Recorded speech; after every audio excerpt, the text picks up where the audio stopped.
Hello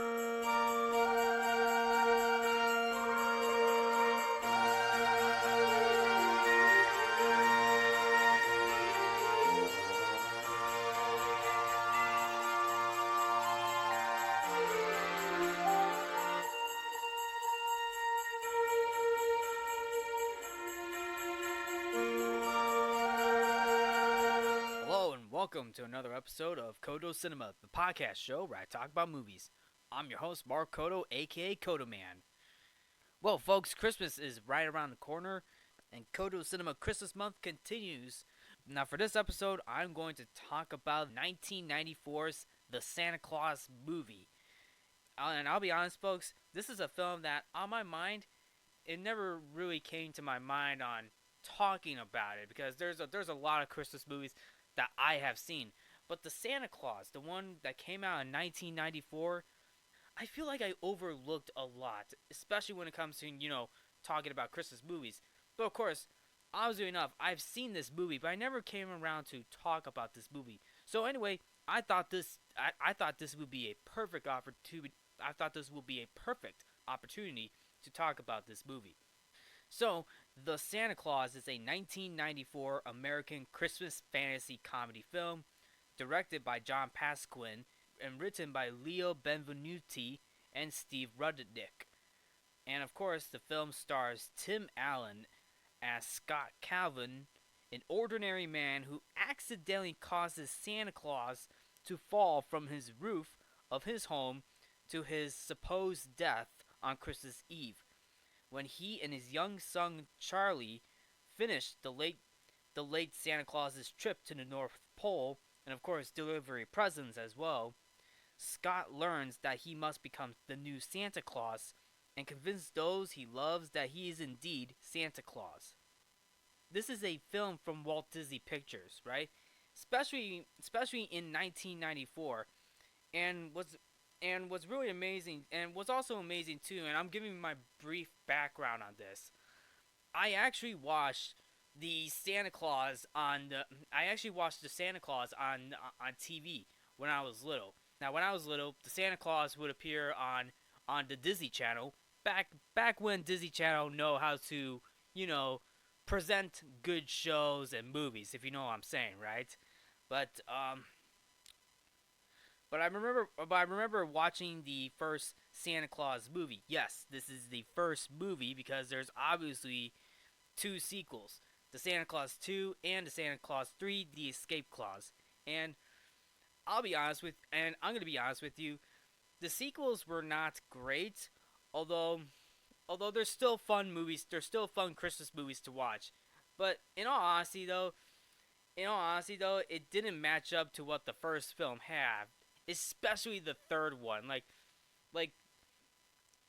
the third one, the third one really went downhill a little bit, especially of where they were going with, especially where they're going with on the story and the family-friendly content that they were trying to present in the third film. Although it's still a fun movie, like the Santa Claus 3, The Escape Clause is still a fun movie to watch, in my personal opinion. Especially with Martin Short as Jack Frost, he and Tim Allen were definitely having a lot of fun in that third film. But also I guess the second movie was still good, although that one still had its problems since it did went in a bit of a different direction, going for a much more family-friendly route. But it was still a fun movie too. In fact, I would go so far to say I think the Santa Claus 2 is the best sequel in my opinion. Just saying. But the first one that came out in 1994, that is obviously a classic. And even then, when I saw the first one on TV, I was a little confused because the first Santa Claus movie that I actually watched was the Santa Claus 3: The Escape Clause. Not even knowing that, oh, this is a trilogy, huh? Well, now that I'm an adult now I can now understand that, right? But of course, Disney also did a TV show of that, and I think that came out a couple of years ago, and it is on Disney Plus, because there is a TV show that follows up with the franchise called The Santa Clauses, You know what I'm saying, right? But anyway, to continue on, when I saw the first Santa Claus movie, I actually enjoyed it for the most part. Like, it's a very good Christmas movie. Well, I wouldn't say it's my favorite Christmas movie, but it is a pretty good Christmas movie to watch. But of course, knowing the fact that we have Tim Allen playing the role of Santa Claus. And also, Bill Murray and Chevy Chase were up for the role of Santa Claus, or should I say Scott Calvin, but both turned down the role. Chevy Chase declined the role due to scheduling conflicts, although I hope that didn't involve a Christmas Vacation. While Bill Murray did not want to do another holiday themed movie after doing Scrooged. Of course, Tom Selleck, Robin Williams, Tom Hanks, and Mel Gibson were also considered for the role. Well, I guess they went with the right choice with Tim Allen.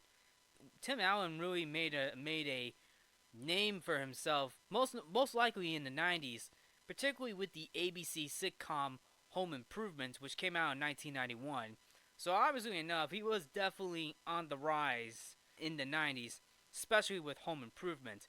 I mean, let's be honest. And when it comes to like films and TV shows, like TV show wise, like I haven't seen much of Tim Allen on any TV shows. I know Tim Allen more for movies. In fact, my first Tim Allen movie that I ever watched was The Shaggy Dog, which came out in 2006. The Shaggy Dog was basically my introduction to Tim Allen.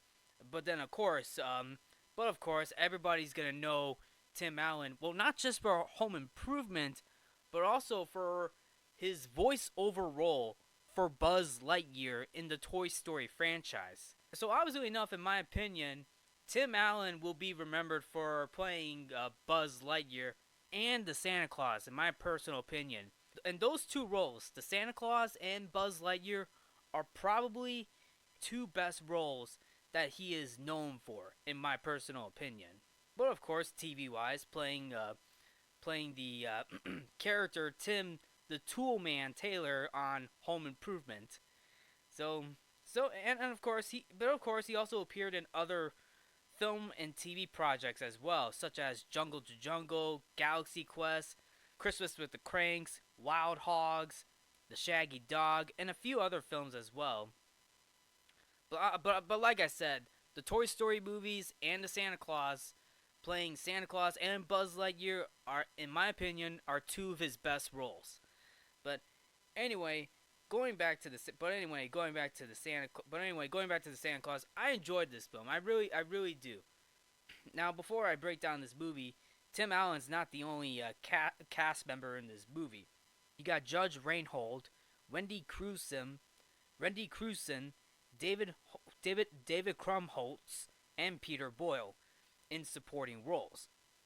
So anyway, as I mentioned, the film is directed by John Pasquin, and it was distributed by Walt Disney Pictures and Hollywood Pictures, including Outlaw Productions.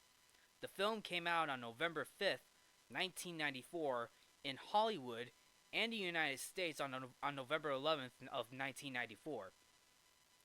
The film had a budget of $22 million and it grossed $190.3 million. And here's a fun fact: the film was originally going to be released under the Hollywood Pictures banner, but unfortunately, after positive test screenings among children, it was transferred to the Walt Disney Pictures banner. Although I guess you can say the Walt Disney Company were already on board with this, because Hollywood Pictures at the time was owned by the Walt Disney Company, so technically it was already a Disney movie before the Walt Disney banner took place, you know. But anyway, let's break down this movie, shall we? So the film opens up with Scott Calvin, being played by Tim Allen, who is attending a large office party at his toy company, where he is winning an award for his salesmanship ability.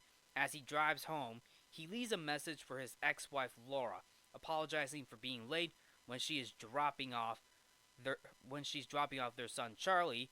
Charlie is being played by Eric Lloyd, and Charlie is spending Christmas nights with his father, Scott Calvin. And when he arrives, he finds that Laura's new husband, Neil Miller, who is being played by Judge Reinhold. Now, when Scott arrives, he finds that Laura's new husband, Neil Miller, who is being played by Judge Reinhold, has explained to Charlie that there is no Santa Claus. And Laura is being played by Wendy Crewson, and Laura and Scott get into an argument about it, much to Charlie's dismay. And of course, Scott's attempt to cook a nice Christmas dinner end up with him squirting a fire extinguisher at the turkey in the oven. So they go out to eat, and they actually went out to Denny's, and of course, Scott and Charlie, you could definitely tell right away they're not really getting along as much in this movie. Now, obviously enough, this is a family Christmas movie, but also at the same time, like, it plays more of a father and son movie, if you know what I'm saying, right? This is basically a typical father and son movie where we find out later on where Charlie is talking about the North Pole a lot more, and knows that his own dad is Santa Claus. Like he wants his dad to help the children, be Santa Claus, you know. But we find that out later on in the movie. So we'll continue. So Scott Calvin takes his son Charlie to Denny's, and unfortunately, the two went inside, and this is like your typical. I feel like this is like your typical Tim Allen comedy a bit, because you can definitely tell right away that this film does sneak in a lot of Tim Allen comedy. Like I'm not kidding you. Like there are times where there are a few Tim Allen comedy moments. Like at this Denny's restaurant, Scott Calvin tries to tell Charlie, like, all right, we're going inside for Denny's, but Charlie's like, I don't want to eat at Denny's. But Scott Calvin's like, are you kidding me? Everybody loves Denny's. It's an American institution. And then once he says that, it cuts to a bunch of Japanese salesmen inside Denny's, and I'm not kidding around when I say that Tim Allen. I'm not kidding around when I say there is some Tim Allen comedy to it. Like it's very ironic, like the way how Tim Allen said, "Oh, are you kidding me? Everybody loves Denny's. It's an American institution." It cuts to a Japanese salesman having dinner at Denny's, and I don't know how this went over people's heads. Like I'm not kidding. When I saw this scene, it went over my head. It literally went over my head, knowing the fact that this is your typical Tim Allen comedy. And there's a little more of that to it later on in the movie. But anyway, the name of the waitress is Judy, leads the two to the room of men who burnt the turkey, and tells them that they are out of eggnog and chocolate milk and out of apple pie, if you know what I'm saying. Wow, everything's being run out during Christmas Eve dinner, if you know what I'm saying, right? Well, I guess that's what happened. I mean, I guess that's late night at Denny's, I believe. So anyway, Scott and Charlie return home, and they read The Night Before Christmas. And so anyway, Scott and Charlie go back home, and Scott reads The Night Before Christmas to Charlie and answers a barrage of questions from him about Santa's magical abilities, explaining at the end that he does believe in Santa. Charlie goes to sleep, but is awakened by a bump on the roof. Wakes up his father, who goes outside and sees a man in a Santa suit on the roof. He sees a man in a Santa suit, and Scott Calvin says, "Hey you!" And of course, this guy falls off the roof. Fun fact: the guy who's playing Santa Claus on the roof is Tim Allen's stunt double. Now, I don't remember his name, but the guy who was on the roof as Santa Claus is Tim Allen's stunt double in this movie. Oh my goodness. The fact that Tim Allen...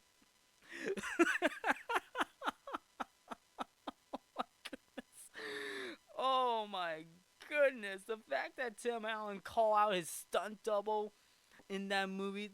Oh my goodness, that is insane.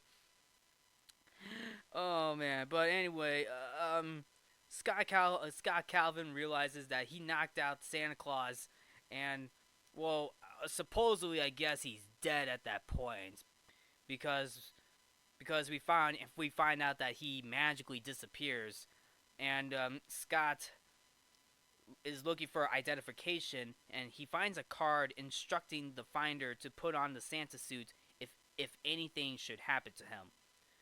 And then of course, Charlie and Scott notice a sleigh and reindeer on the roof, and the man's body disappears, leaving only the suit behind.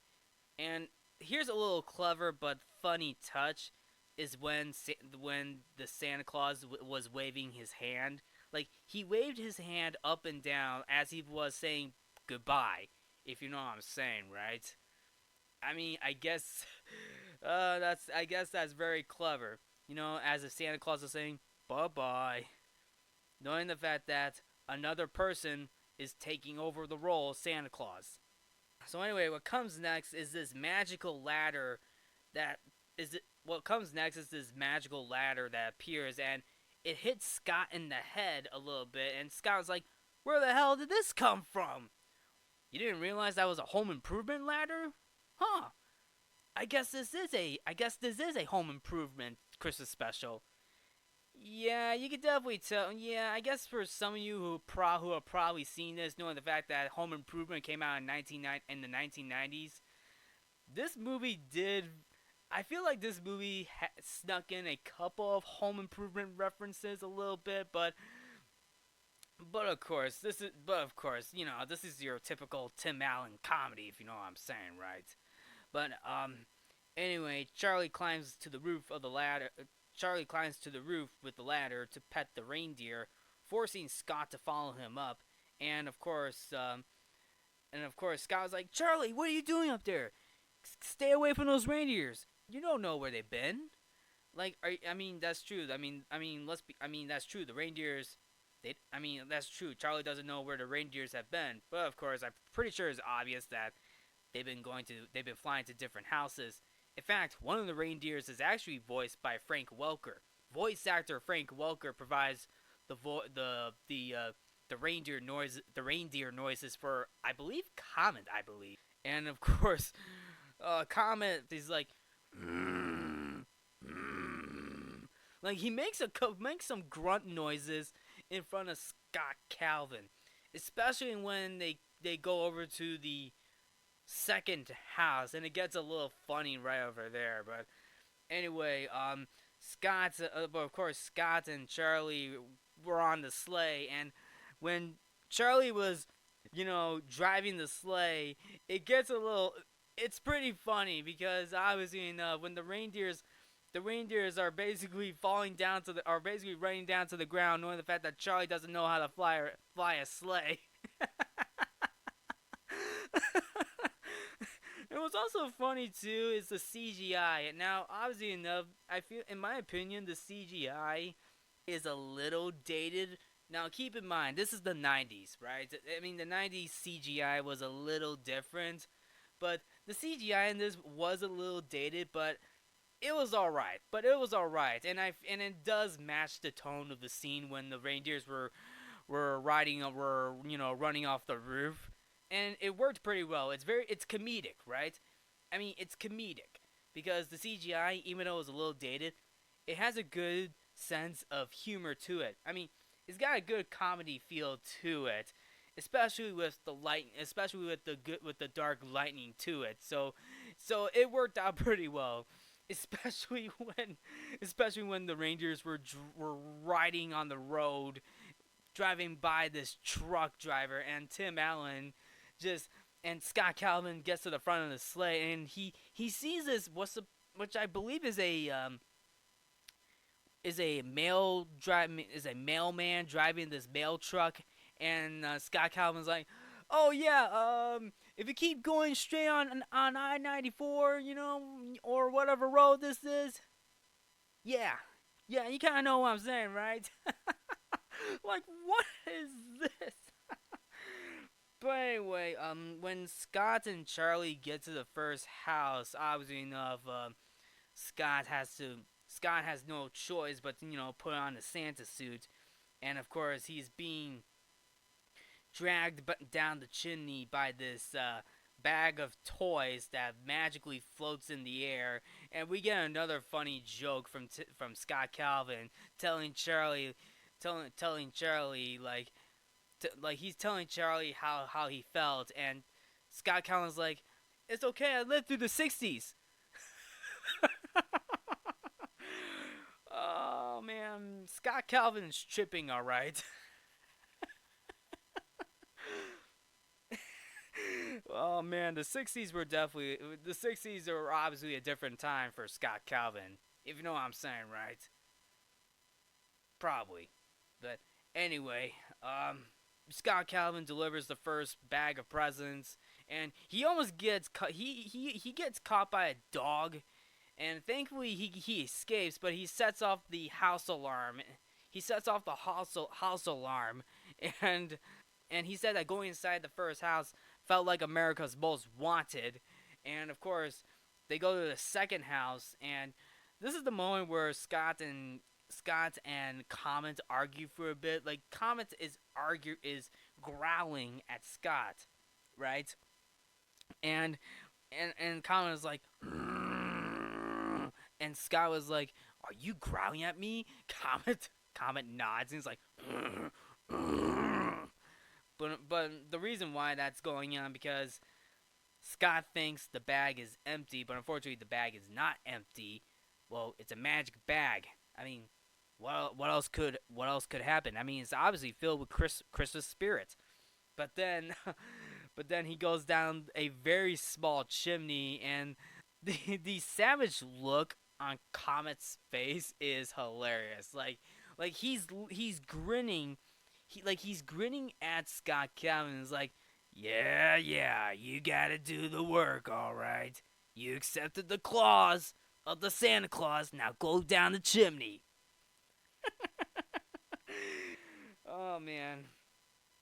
So he went down the chimney and he meets this girl who's sleeping. Unfortunately, like he tells this girl, "Oh, I'm Scott Calvin." But like Scott Calvin's basically a bit of a grump in this scene. Like even though technically he is Santa Claus, but this is like his first time, but without the beard and the weight gain, if you know what I'm saying, because obviously I mean you know about Santa Claus, right? But anyway, Scott and Charlie went on to deliver more presents to the children, and unfortunately, after a long night of delivering presents, they end up in the North Pole. They end up in the North Pole, to which Scott Calvin's like, "Wait a minute, that's the North Pole." so so Scott and Charlie go down to the North Pole, and I'll admit it is a beautiful North Pole, by the way. Like it's got that bit of a, it's basically a toy shop. It's basically like a Santa's workshop feel to it. Like when it gets in the North Pole, it looks like Antarctica a little bit, but when they go below the ice, it's got that it's got the Santa's workshop feel for the North Pole, which is something that I actually liked in this movie. Because obviously enough, when it comes to obviously enough on the inside of the North Pole, it's basically Santa's workshop where all the elves are making toys for Christmas. If you know what I'm saying, right? But anyway, Santa meets up with this head elf, and this head elf's name is Bernard, and Bernard is being played by David Krumholtz, and of course, Bernard was a little grumpy too, and he's like, "I'm Bernard. Nice to meet you, Santa." And Scott Calvin's trying to convince Bernard that he is not Santa Claus, up until the point where Bernard asks Scott Calvin about about the other Santa and the card that he left, and he places this card from the suit under a huge and magnifying glass, to which Scott is able to read that putting on the suit obligated him under the clause under the clause to accept the job of Santa. Now, obviously enough, it is a very small detail on that card, right? Like on the card without the magnifying glass, it says, "Put on a suit. The reindeer will know what to do." But unfortunately, what Scott doesn't know is that there is a small writing detail to it.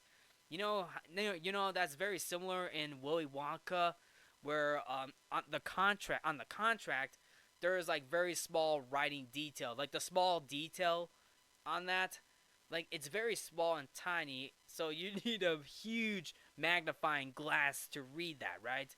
And I'm kind of glad, and I'm glad that Bernard was able to show him that under this magnifying glass. And I like how that comes back later on in the sequel, where Scott Calvin realizes that he's got to get married, and that was in the sequel to the Santa Claus.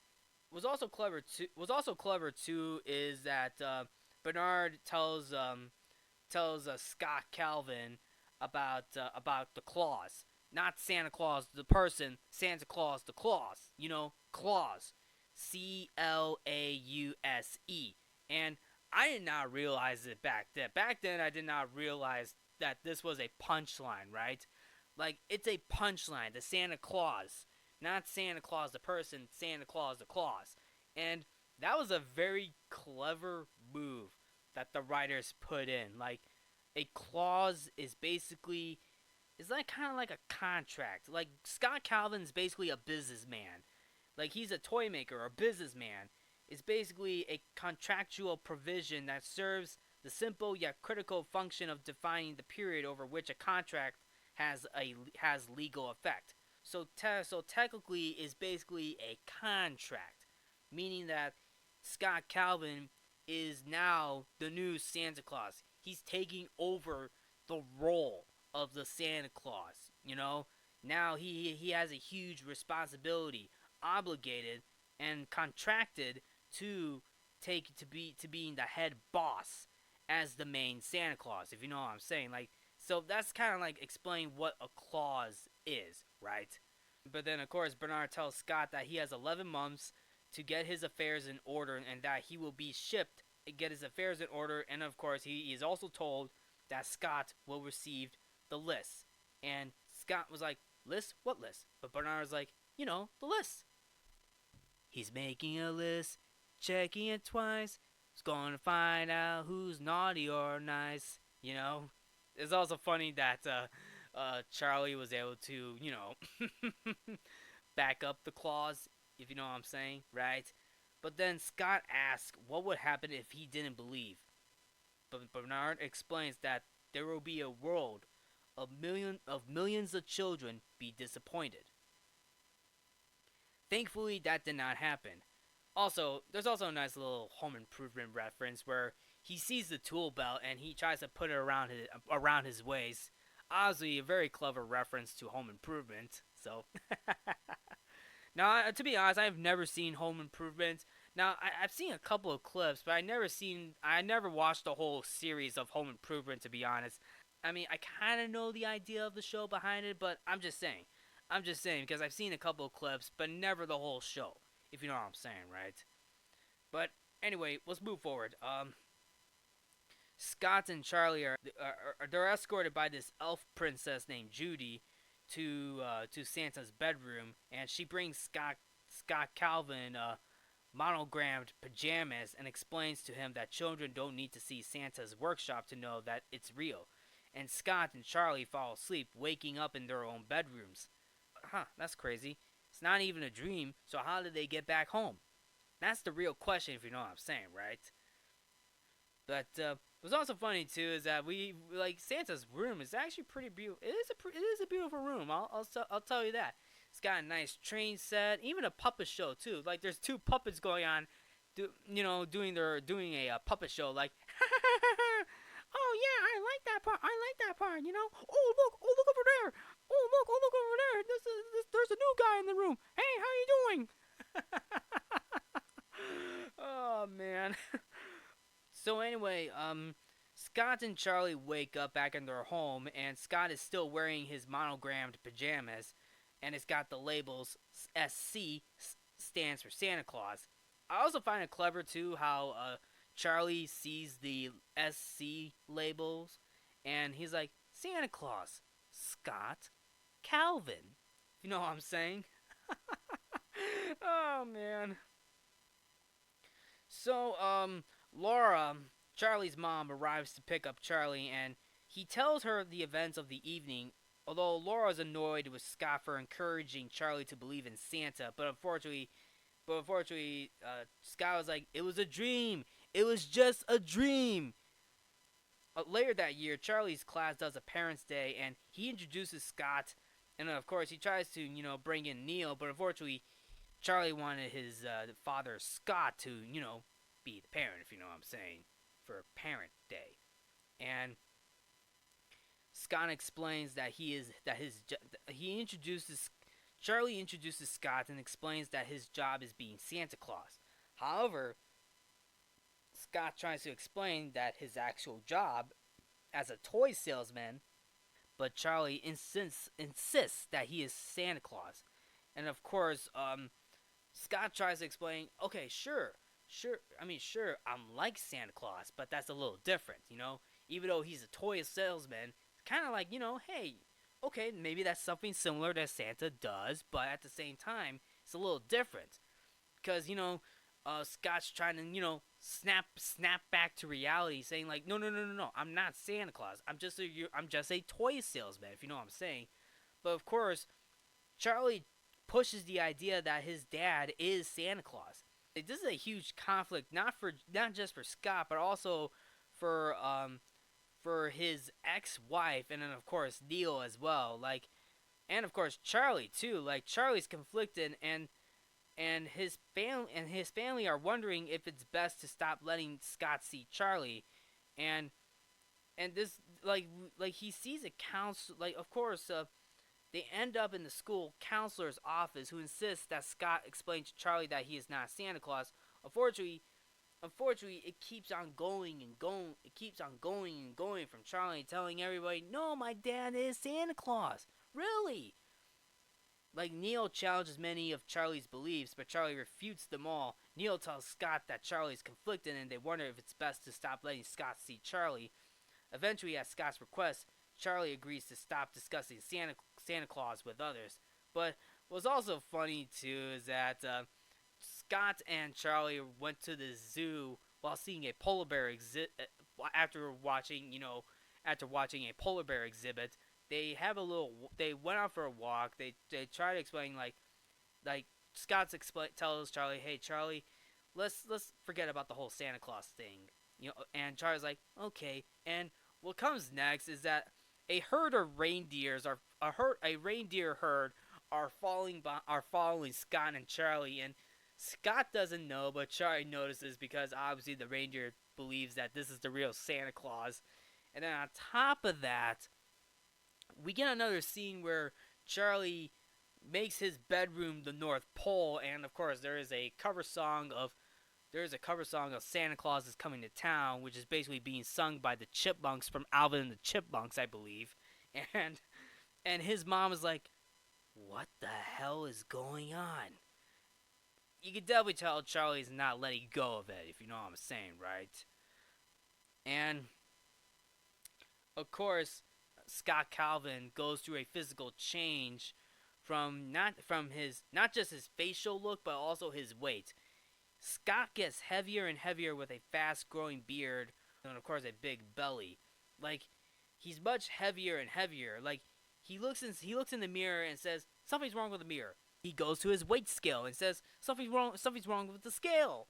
And then of course he rushes to his office meeting wearing the only thing that would fit him, a sweatsuit, and one of the workers is being played by Peter Boyle, and Peter Boyle's character, his character's name is Mr. Whittle, and he's concerned about Scott Calvin. Like when they were ordering lunch, Scott orders a hot fudge sundae with extra dressing, cookies, and other things, including a salad, and of course they also did a nice little reference to to Jeopardy, you hear the Jeopardy theme song playing in the background while Scott is finishing his ice cream sundae, and it's like da da da da da da da da da da da bum bum boom boom. That's the Jeopardy theme being played in the background, by the way, in that movie. So at the meeting, they did a demo. They did a demo ad campaign showing Santa riding a tank, and Scott objects the idea and suggests developing a more nurturing toy. Like Scott's like, "Oh, what the hell is this? Like Santa Claus riding a tank?" So anyway, Scott's boss, Mr. Whittle, takes him outside, and he's like, "Scott, I don't know what's going on with you. You're starting to look like the Pillsbury Doughboy." And Scott tries to explain, like, I don't know what's happening. And Mr. Whittle's like, well, go get help. See a doctor, a nurse, a psychologist, anybody. Later on, Scott sees a doctor, and although the doctor tells him he is as healthy as a horse, like Scott tells him that his weight is like his body is getting big, and and the doctor's like, oh, so you put on a little weight, and Scott's like, a little weight? Does this look like a little weight to you? like Scott's been eating milk and cookies. Obviously enough, he's trying to gain weight as Santa Claus. So anyway, later on, while Scott is watching Charlie's soccer game, a little girl begins giving him her Christmas list, and this is also following up with a line of children lining up to meet up with Santa Claus, because now Scott Calvin is transforming into the role of the Santa Claus. I mean, I'll be honest, it is a bit of a creepy scene in my personal opinion, but at the same time, where this is going, it freaked out Charlie's parents. I'll be honest, Laura and Neil, Charlie's, obviously Charlie's mom and I believe stepdad, I believe Neil's the obviously stepdad, the two caught Scott in the action, obviously, getting, Christmas list, this Christmas list, obviously, and, and Neil was like, Scott, I got a feeling you are taking this to an unhealthy level. Here's my card. Call me. Yep, it seems as though that Neil wants Scott to set up a psychologist appointment. Even though I was saying, because Neil Judge Reinhold's character is a psychologist in the world in the Santa Claus movies, and Neil and Laura take Charlie out of the game to leave, and then unfortunately, the list arrives via Federal Express with a note from Bernard instructing Scott to check it twice. Obviously, so Neil and Laura take Charlie to a counselor with the intention of revoking Scott's visitation rights, and they reminiscence about their own Christmas disappointments. Laura wanted a mystery date board game, while Neil, at just 3 years old, wanted an Oscar Mayer weenie whistle.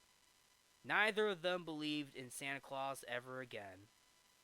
And I'll be honest, this is a sad moment too. Like, Scott realizes that, obviously enough, like, his visitations are canceled, and Charlie's sad. Like, he gets upset about it. Like, if you listen real closely when the judge is explaining to Scott that he can no longer visit Charlie, you hear Charlie crying in the background. Like, if you listen real closely while the judge and Scott Calvin are talking about, okay, here's what's gonna happen. Like, you hear Charlie crying in the background, and that is a very nice little detail, knowing the fact that it broke his heart. As sad as it is, it really broke Charlie's heart. But at the same time, you know why. You understand why why Neil, Laura, and the judge are doing this to both Scott and Charlie, because Scott is not in a very good condition, even though Charlie still believes that his dad is Santa Claus. But of course, Laura and Neil don't believe that.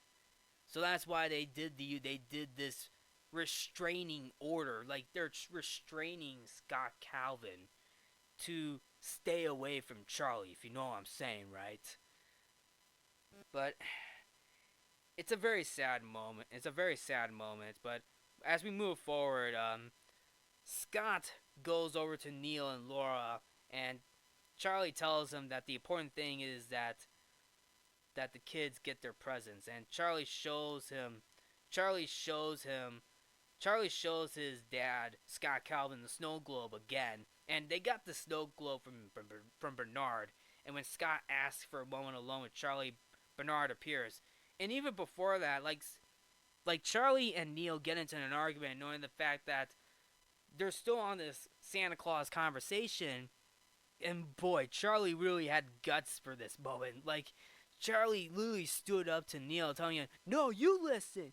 You think you know who Scott is, but you don't. Scott is Santa Claus." Charlie had the guts. A little boy.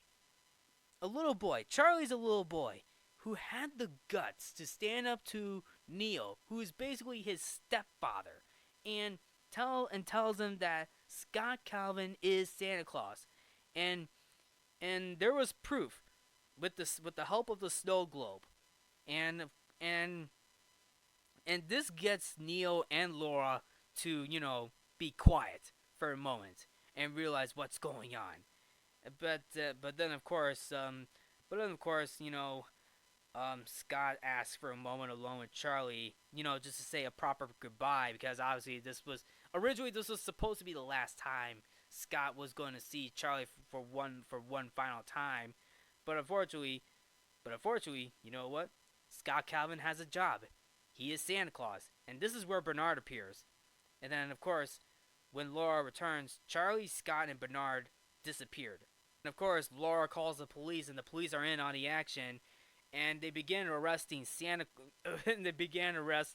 Santas all around the city. And fun fact, one of the Santa Clauses is actually played by the film's director, John Pasquin, and John Pasquin plays Santa Claus number 6, the one the one who got arrested, and it's a hilarious, it's a funny cameo. So anyway, the elves demonstrate some new James Bondish technology to Scott, who is mostly worried about falling off roofs and of course getting burned by fireplaces. They actually build a fireproof suit for Santa Claus, and Santa Claus begins his rounds, including returning to the little girl who has made sure to, provide soy milk for the lactose intolerant Santa, because we find out that Scott Calvin is lactose intolerant. And at this point, Scott Calvin was a lot nicer to the girl than the first time. So I'm actually glad that it came back full circle, that this was the same girl from before. And I'm glad that Scott Calvin, as Santa Claus now, is a lot nicer to this girl. So that's pretty good. So anyway, when Santa Claus returns to Neil and Laura's house, the police arrest him, and Charlie is left on the roof. And then, of course, what's also clever too is that during the arrest, the kids who are telling the police to let Santa go, some of the kids are actually the elves. If you look real closely, if you look real closely, particularly in the end of the movie, you notice that some of the kids have pointy ears, right? Indicating that these are elves. And yes, the elves in the Santa Claus movie are little kids, if you know what I'm saying, right? So, anyway, when the elves lose contact with Santa, they deploy the Effective Liberation Fight Squad, Elves, a team of commandos. The Elves Commando Team, if you know what I'm saying. So anyway,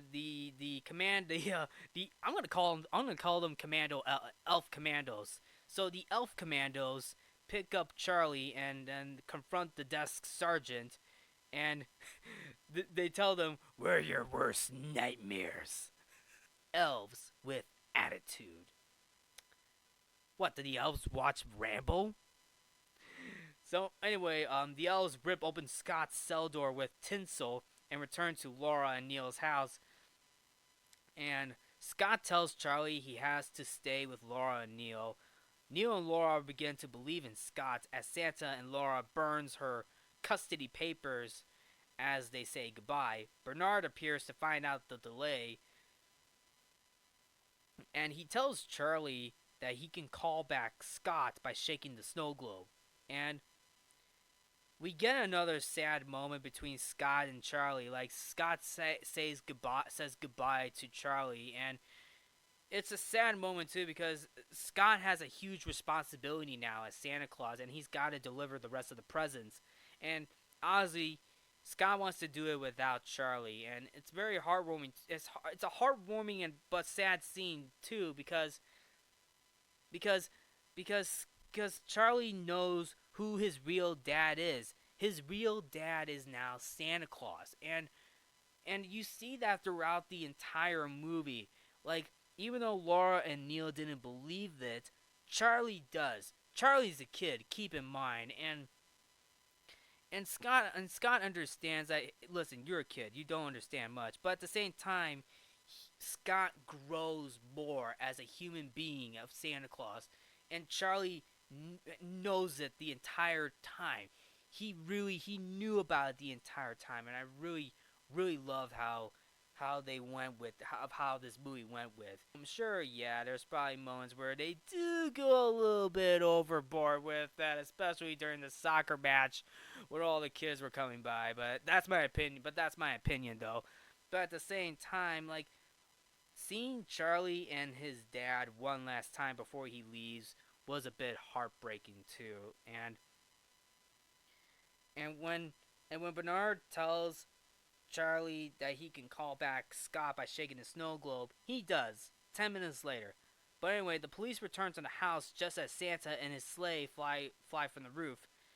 And as Scott leaves, he drops presents, a weenie whistle for Neil, and a mystery date game for Laura. And then, of course, while Santa was leaving, some of the kids were leaving, and those were some of the elves. Like I said, some of the kids in the scene near the end of the movie are basically the elves, and they all run back to the North Pole, I guess. But anyway, 10 minutes later, Charlie calls Scott back with the snow globe, and they take a final quick ride around the neighborhood. And that is it. That is basically the Santa Claus movie. And I'll be honest, this is still a good movie. So yeah, I say overall this movie is still good. I say. So anyway, that is the Santa Claus movie, and I'll say this: this is still a good movie. Sure, yeah, I know it's more of a family film, but it still had enough moments for adults. Most notably from Tim Allen. Obviously, Tim Allen snuck in some jokes in there in that movie. Obviously enough, being a '90s movie, you know where this movie was going for, right? But as a Christmas movie, it's still a Christmas movie, but also a father and son movie. If you really think about it, like knowing the fact that throughout this movie, Charlie really believes that his father is Santa Claus, even though Charlie's father Scott didn't believe that at first.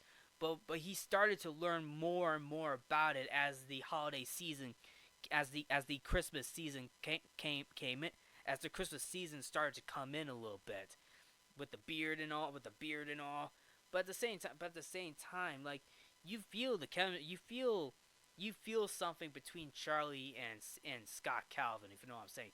You really do throughout this movie, and I think this is a real good father and son movie for the most part. But as a Christmas movie, it still works. It's still a good Christmas movie.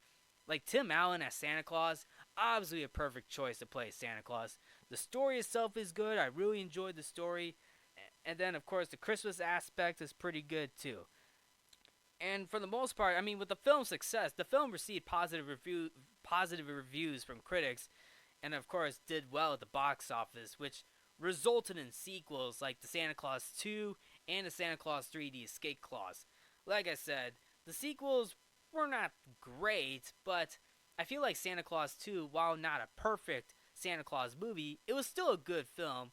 Santa Claus 3, the Santa Claus 3, the Escape Clause, however, it wasn't that great, but it was still I still had fun with that. I still had fun with that movie. I still had fun with that movie.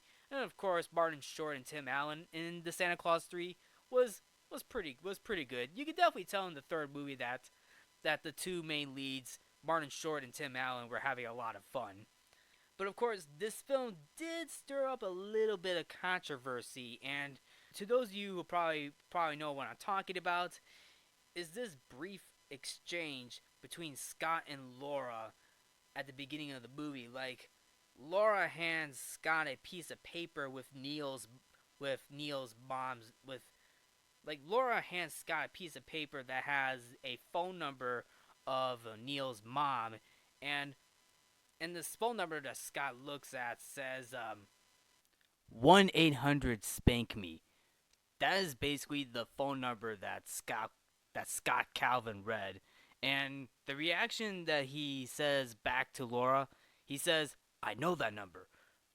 So in 1996, which this is where the controversy started, although I guess you could say in 1994 as well.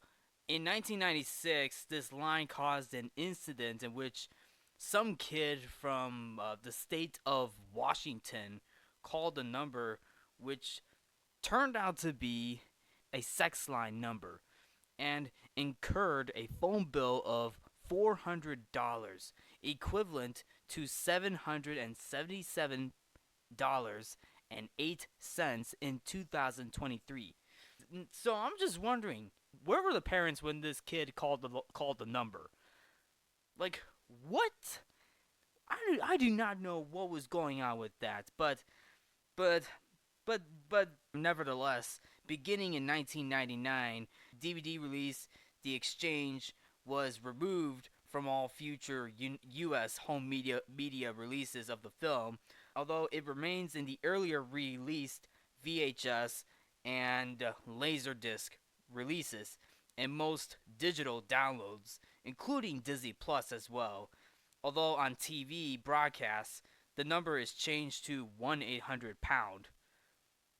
I mean, I guess you can say that the writers were trying to be, funny with that phone number, but in the end, it was cringy. Like, like sure, it may be like a ha ha type of joke, but at the same time, it did come off as cringy, and then obviously that scene was obviously cringy. I'm glad that they removed the line. In my personal opinion, it was actually good that the line was removed, even though yeah, it changed to a different number to 1-800-POUND and other on TV broadcasts. But at the same time, the scene did come off as cringy. But anyway, that's enough about that. So anyway, that is my take on the Santa Claus movie with Tim Allen. So anyway, to those who are listening, what did you all think of the Santa Claus from 1994? Did you like the movie? Did you not like the movie? Does this movie still hold up 30 years later? I would like to hear your thoughts. So anyway, that is a wrap on this episode. Thank you all for tuning into Codo Cinema. I'm your host, Mark Codo, aka Codoman. Remember to watch movies and stay positive.